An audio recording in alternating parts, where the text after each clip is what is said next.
You're not numb because you feel nothing. You're numb because your system learned that feeling costs too much.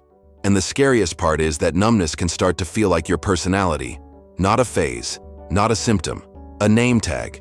You wake up, you move through your day, you answer what needs answering, and you tell yourself, this is just how I am now. Practical, unbothered, low maintenance. But if you listen closely, there's a quieter truth underneath that story. You didn't become numb because you lacked depth. You became numb because you had depth and it was punished, ignored, or made unsafe. There's a moment that doesn't look dramatic from the outside. Nothing breaks. Nobody screams. You're just sitting there, receiving good news, or hearing someone say, I love you, or watching something beautiful, and you notice that it lands like it hit a locked door. You register it. You can describe it. You can even smile at the correct times. But you don't receive it. It doesn't warm your chest. It doesn't move through you. It's as if your inner world nods politely and stays sealed. Your mind will try to explain that seal in harsh ways, ungrateful, broken, cold, beyond help. But numbness is often the opposite of weakness. It's what a strong nervous system does when it has carried too much for too long. It chooses shutdown over collapse. If you recognize yourself here, stay with me to the end, because we're going to be precise. Not vague, not motivational noise. Precise. We're going to uncover the deal your numbness is making on your behalf, the price you're paying without noticing, and the exact kind of moment that taught your system to treat feeling like a threat. Then we'll build a way back that does not require forced tears, fake positivity, or turning your life into a therapy monologue. Here's the first pattern interrupt. Numbness does not mean you have no feelings. It usually means you have feelings you learned not to touch. Your system didn't erase emotion, it rationed it. And when something gets rationed long enough, you stop remembering what abundance felt like. That is how numbness becomes familiar. Numbness is not an emotion. It is a contract you signed with life when life stopped feeling negotiable. And like every contract signed under pressure, it contains terms you did not fully read. The contract sounds reasonable at first. It says, I will protect you from disappointment. I will protect you from longing that makes you feel exposed. I will protect you from hoping too loudly and then paying for it. I will protect you from caring in ways that could be used against you. I will protect you from the humiliation of needing someone and watching them withdraw. I will protect you from the chaos of feeling everything at once. And it works. That is why it stays. Numbness lowers conflict, not only with other people but inside you. When you feel less, you argue less with yourself about what you deserve. You stop reaching for clarity that might require change. You stop confronting the pain of staying. You become efficient, manageable. You can keep going. There's another benefit most people never admit. Numbness protects your pride. After enough betrayals and dismissals, caring can feel like handing someone a weapon. Wanting can feel like begging. Hope can feel naive. So the contract offers a clean alternative. It offers emotional conservatism. Spend less. Risk less. Expect less. It sells that as maturity. But contracts have prices. Numbness doesn't charge you up front. It charges you in quiet installments. It takes payment in the currency of desire. It takes payment in your ability to be moved. It takes payment in your internal guidance, the subtle signals that tell you yes, no, more, stop. This matters. This is wrong. This is home. If your only goal is survival, the contract makes sense. But if your goal includes meaning, connection, and inner growth, the contract becomes too expensive. Because numbness doesn't only mute pain, it mutes guidance. It mutes the part of you that knows what you want before you can justify it. In the next part, I'm going to show you how the price shows up, not in theory, but as the slow disappearance of what I call your aliveness signals. And once you see those signals fading, you will also see the moment your system decided feeling was too costly. Numbness rarely steals your whole emotional life at once. That would scare you. It works like a dimmer switch. The light doesn't go out suddenly. It fades so slowly you adjust your eyes and call the darkness normal. I call them aliveness signals.